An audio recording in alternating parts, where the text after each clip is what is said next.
ইসলামে কি জীবন থেকে অব্যাহতি নেয়ার কোনো উপায় বা দোয়া আছে কিনা, যেন দুনিয়া এবং আখিরাতে কিছুই থাকবে না? এরকমটা কি সম্ভব? আমার কাজের কারণে পরকালের শাস্তি ছাড়া আর কিছুই দেখছি না। মানুষের তওবারও একটা লিমিট থাকে, আমার সেটাও নাই। এখন এত শাস্তি কিভাবে সহ্য করা সম্ভব? কারণ আমি আগুনের সংস্পর্শে কাজ করি, প্রতিনিয়ত এর উত্তাপ আমি অনুভব করি। যদি কোনো অঙ্গ পুড়ে মনে হয় হৃদয় পর্যন্ত জ্বালিয়ে দেয়। তদুপরি পরকালে অনেকগুলো স্টেপের আযাব। এখন আল্লাহ সুবহানাহু ওয়া তাআলা এরকম কোনো অপশন রেখেছেন কিনা জানাবেন প্লিজ।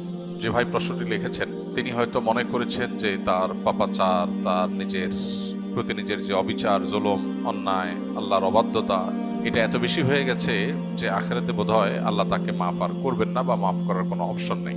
এ ধরনের চিন্তা আমাদের অনেক ভাইদের মধ্যে, অনেক বোনদের মধ্যে আসে, বিশেষ করে তরুণদের। এবং একটা বয়সে মানুষ যখন নানা ধরনের অনাচারে ডুবে থেকে নিজের জীবনকে ধ্বংসের দ্বারপ্রান্তে নিয়ে যায়, তখন এই ধরনের চিন্তা ভাবনা আমাদের অনেকের মধ্যে চলে আসে। তো এই ধরনের চিন্তা ভাবনা যাদের মধ্যে আসে তাদের আল্লাহ সুবহানাহু ওয়া তাআলা বলেছেন, লা তাকনাতু মির রাহমাতিল্লাহ ইন্নাল্লাহা ইয়াগফিরু যুনুবা জামিআ। তোমরা আল্লাহর রহমত থেকে নিরাশ হইও না, আশা ছেড়ে দিও না, কারণ আল্লাহ তাআলা সকল গুনাহ মাফ করবেন। এই আয়াতে আল্লাহ তাআলা বলেছেন তোমরা সকল গুনাহ আল্লাহর কাছ থেকে মাফ পাবে, সকল গুনাহ তিনি মাফ করবেন। এমন কোনো গুনাহ নাই যেটা ক্ষমার অযোগ্য। যিনি প্রশ্নটি লিখেছেন তিনি লিখেছেন তওবার একটা লিমিট আছে। এটা ভুল ধারণা, তওবার কোনো লিমিট নেই। তওবা এমন একটা সিস্টেম যেটা আনলিমিটেড। বান্দার তওবার কোনো লিমিটেশন নাই যে আল্লাহ এর পরে আর মাফ করবেন না, এমন কোনো কথা কোরআন হাদিসে কোথাও বলা হয়নি। বরং বান্দার পাপ বা অপরাধ যত বেশি হোক না কেন, আল্লাহর ক্ষমাশীলতা তার চাইতে অনেক বেশি। কেউ যদি মনে করে যে আমার পাপাচার এত বেশি হয়ে গেছে যে আল্লাহ মাফ করতে পারবেন না, তিনি তার পাপাচারকে আল্লাহর ক্ষমাশীলতার চাইতে বড় মনে করেন, বেশি মনে করেন, যেটা আল্লাহ সম্পর্কে তার ভুল ধারণা। তো এই ধরনের নৈরাশ্য শয়তান মানুষের মধ্যে সৃষ্টি করে। আল্লাহ বলেছেন ওয়ালা ইয়াসমির রাহিল্লাহ ইল্লাল কওমুল কাফিরুন। আল্লাহর রহমত থেকে অবিশ্বাসী সম্প্রদায় ছাড়া, কাফির ছাড়া অন্য কেউ আর আশা ছাড়ে না। রহমতের আশা কেউ ছাড়তে পারে না।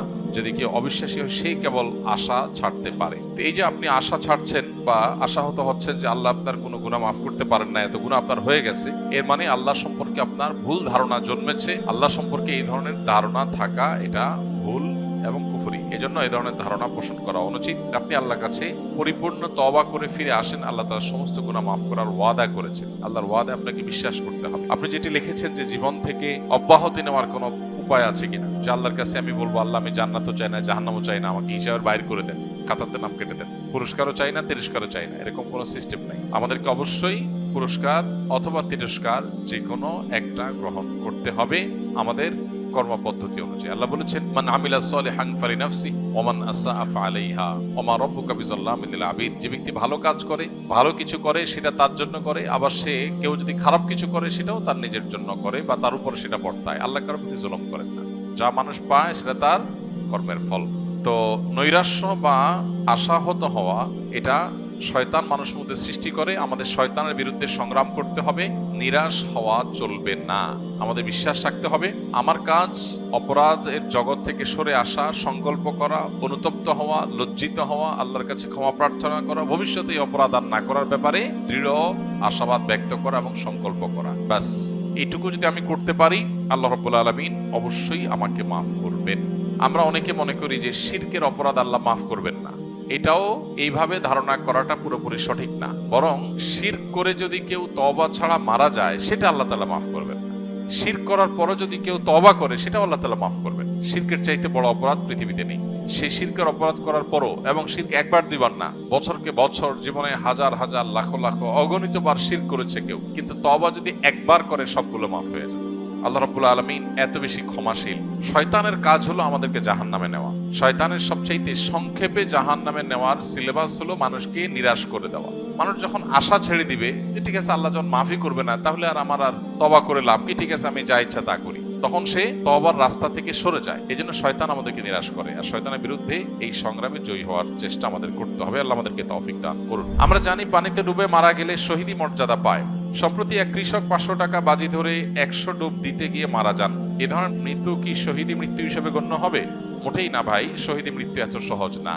50 টাকার লোভে কোনো ভাই যদি 100টা ডুব দিতে গিয়ে মারা যান, আল্লাহ তাআলা মাফ করুন। এটা নেহায়েতই তার বিভ্রান্তি এবং ভুল পদক্ষেপ। আল্লাহ তাআলা তার বান্দাকে মাফ করে দিন। আমরা দোয়া করি তার শোক সন্তপ্ত পরিবারকে আল্লাহ তাআলা সান্ত্বনা নসিব করুন। আমাদের জীবনে অনেকে এই ধরনের হেয়ালিপনা, অনেকে এই ধরনের পাগলামো করি।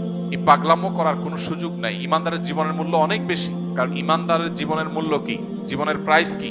জান্নাত। ইমানদারের জীবনের মূল্য কি? জান্নাত। মানে জান্নাতের মতো সবচেয়ে ছোট জান্নাত যে জান্নাতি পাবে, সেও এই পৃথিবীর কমপক্ষে 10 গুণ বড় জান্নাত পাবে। এত বিশাল জান্নাত, এত মূল্যবান নেয়ামত যে জীবনের বিনিময়ে পাওয়া যাবে, সেই জীবন 50 টাকা বিক্রি করার জিনিস না। সে জীবন সামান্য একটু বাজি ধরে আমি ধ্বংস করার জিনিস না। সে জীবন কিভাবে বিলীন করতে হয়, সেই জীবন কিভাবে উৎসর্গ করতে হয়, এটা শহীদ শরীফ ওসমান হাদিরা দেখিয়ে গেছেন। এটা আবু সাইদরা দেখিয়ে গেছেন কিভাবে সেই জীবন উৎসর্গ করতে হয় মানুষের মুক্তির জন্য।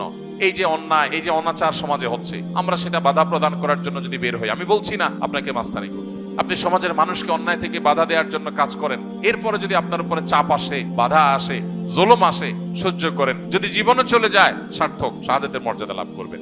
অতএব এই ধরনের বাজি ধরতে গিয়ে মারা গেলে শাহাদাতের মর্যাদা এত সস্তা জিনিস না। হ্যাঁ, এটা ঠিক যে হাদিসে আছে পানিতে ডুবে মারা গেলে শাহাদাতের মর্যাদা পাওয়া যায়। সেটা কে? অ্যাক্সিডেন্টলি যদি কেউ পানিতে ডুবে মারা যায়, এটা তো অ্যাক্সিডেন্টলি মৃত্যু বলা যাবে না, বরং এটা নিজেকে বিপদের দিকে ঠেলে দেওয়া বলা যায়। আল্লাহ তাআলা বলেছেন, ওয়ালা তুলকু বিআইদিকুম ইলা তাহলুকা, তোমরা নিজেদেরকে ধ্বংসের দিকে ঠেলে দিও না। এটা ধ্বংসের দিকে ঠেলে দেওয়া, আপনার নিশ্চিত কষ্ট হবে, বিপদ হবে, জেনেও সে কাজটা করা আপনার জন্য জায়েজ নাই পার্থিব কারণে। হ্যাঁ, আল্লাহর সন্তুষ্টির জন্য, আল্লাহর রাহে, আল্লাহকে খুশি করবার জন্য যদি আপনার জীবন যৌবন সবকিছু দিয়ে দিতে হয়, এটা সার্থকতা। এটা সার্থকতা, কারণ এর বিনিময়ে আপনি জান্নাত লাভ করবেন। তো যাই হোক, আল্লাহর বান্দা, তার ফয়সালা আল্লাহ তাআলাই করবেন। আমরা দোয়া করি আল্লাহ তাআলা তাকে মাগফিরাত নসিব করুন। আমরা দোয়া করি আল্লাহ তাআলা তার শোক সন্তপ্ত পরিবারকে সান্ত্বনা নসিব করুন। তবে এই ধরনের কাজ কারো করা উচিত না, এবং যারা বাজি ধরেছে তার সাথে, তাদের ব্যাপারে পুলিশি তদন্ত হওয়া উচিত। যে একজন মানুষকে 50 টাকার বাজি ধরে 50 টাকার লোভ দেখিয়ে বা যেভাবেই হোক এভাবে 100 ডুব দেওয়ার জন্য এরকম রিস্কি কাজের মধ্যে ঠেলে দেওয়া, এটা আদৌ তার এটার পেছনে কোনো দুর্বিসন্ধি আছে কিনা, বা এই ধরনের হেয়ালিপনা সেই বা কেন করলো, এটা জবাবদিহিতার আওতায় আনা উচিত। মানুষের জীবন এত সস্তা না। অতএব আমরা কোন অবস্থাতে এই ধরনের হেয়ালিপনায় যাব না। পৃথিবীতে এমন অনেক দেশ আছে যেখানে ধর্ম পালন নিষিদ্ধ, সেখানে ইন্টারনেটও নেই। উদাহরণত উত্তর কোরিয়া। এখন প্রশ্ন হলো, সেখানে যাদের কাছে ইসলামের দাওয়াতই পৌঁছেনি, তাদের অবস্থান কোথায় হবে পরকালে? কোন ব্যক্তি, কোন সমাজের মানুষের কাছে যদি ইসলামের কোনো দাওয়াত না যায়, তাহলে কিয়ামতের ময়দানে তাদের কোনো হিসাব নাই, শুধু একটা হিসাব হবে। সেটা হলো তারা কোনো সৃষ্টিকর্তায় বিশ্বাস করছে কিনা, আল্লাহর একত্ববাদে বিশ্বাস করছে কিনা, এটুকু হিসাব নেওয়া হবে। বলে এটুকু কেন হিসাব নেওয়া হবে? কারণ এটুকু বোঝার জন্য কোনো দাওয়াতের প্রয়োজন নেই। মানুষের বিবেক যথেষ্ট। মানুষের বিবেক তার সৃষ্টিকর্তার খোঁজ করার জন্য যথেষ্ট। তার বিবেকই তাকে তাড়না দিবে যে আমাকে কি সৃষ্টি করলেন। এই পৃথিবী কি এমনি এমনি চলছে? এমনি এমনিতে একটা গাছের পাতাও নড়ে না। বাতাস আসে তাই পাতা নড়ে। বাতাস ছাড়া কি পাতা নড়ে? কেউ না নাড়ালে কি পাতা নড়ে? একটা পাতা যদি এমনি এমনি না নড়ে, তো পৃথিবীর এই মহাসৃষ্টির সবকিছু চলছে কোনো ক্রিয়েটর ছাড়া। ক্রিয়েশন হচ্ছে ক্রিয়েটর ছাড়া, এটা তো অযৌক্তিক। অতএব এই ক্রিয়েশনটাই ক্রিয়েটরের অস্তিত্ব, মহান সৃষ্টিকর্তার অস্তিত্বের জানান দেয়। এই কথা বোঝার জন্য, আল্লাহর অস্তিত্ব এবং একত্ববাদে বিশ্বাসী হওয়ার জন্য কোন নবী রাসূলের দাওয়াতের প্রয়োজন নাই। মানুষের কমন সেন্স যথেষ্ট। এতটুকু বিশ্বাস যদি ধারণ করে, বাস তারা আখিরাতে নাজাত পেয়ে যাবে, তাদের আর কিছু লাগবে না। আস-সুন্নাহ ফাউন্ডেশন, উম্মার স্বার্থে সুন্নাহর সাথে।